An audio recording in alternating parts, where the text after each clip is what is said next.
Being pregnant during a pandemic is not what I had planned for, and it wasn't what I expected.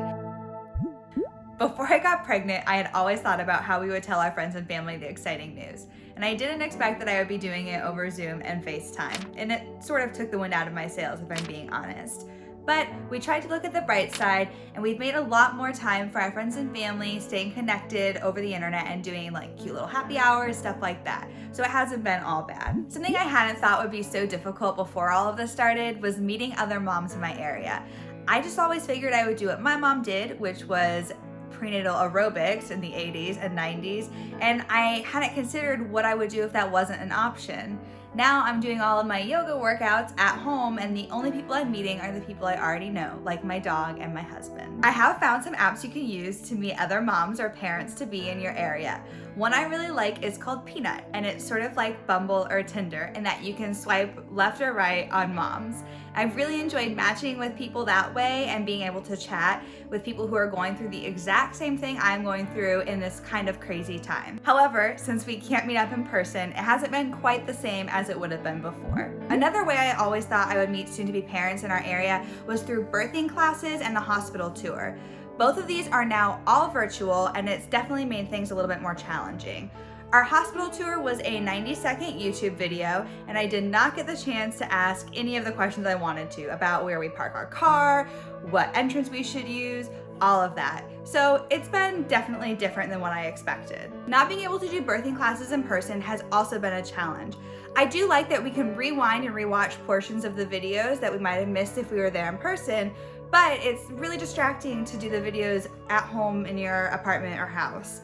I just feel like there are so many more distractions around. You're not solely focused on that, paying a lot more attention to notifications I'm getting on my phone versus strictly what the instructor is saying. Another way we've had to adjust our expectations with this pregnancy is with doctor visits. Traditionally, your partner would be with you for all of them or however many they can attend, but now those visits are really usually limited to the pregnant person. This has been super difficult, especially with things like scans. Luckily, I've been able to have my husband in scans with me, but there's always the anxiety that things can change. Because the number of cases has been so in flux lately, doctors are changing the rules with each visit. So we're really having to stay on top of if he's allowed to come or not, what the different rules are. Even as I get further into my pregnancy, I'm having to adjust my expectations of how I thought things would be. We aren't able to do an in-person shower, and so my mom is planning a virtual one.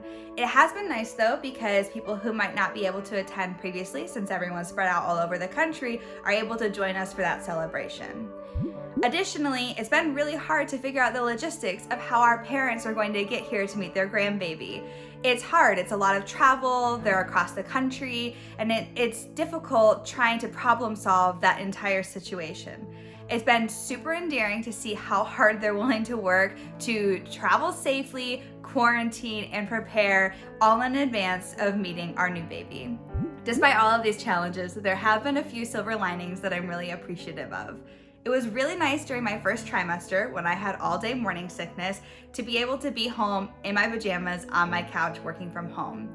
It was nice too that my husband was working from home as well, and he was able to help me out a lot more than he would have been able to if he was back in his office. The other thing that's been really nice is that we've been able to really cherish our time together during this very special moment in our lives. You only go through your first pregnancy once, and while it's not ideal for it to be happening during a global health crisis, there have been things that make it super special. Having date nights at home with my husband and being able to spend so much time with our puppy before she has a new sibling have been really, really great. Being pregnant during a pandemic is not what I had planned for, and it wasn't what I expected. But we've adjusted our expectations and we've tried to make the best of things.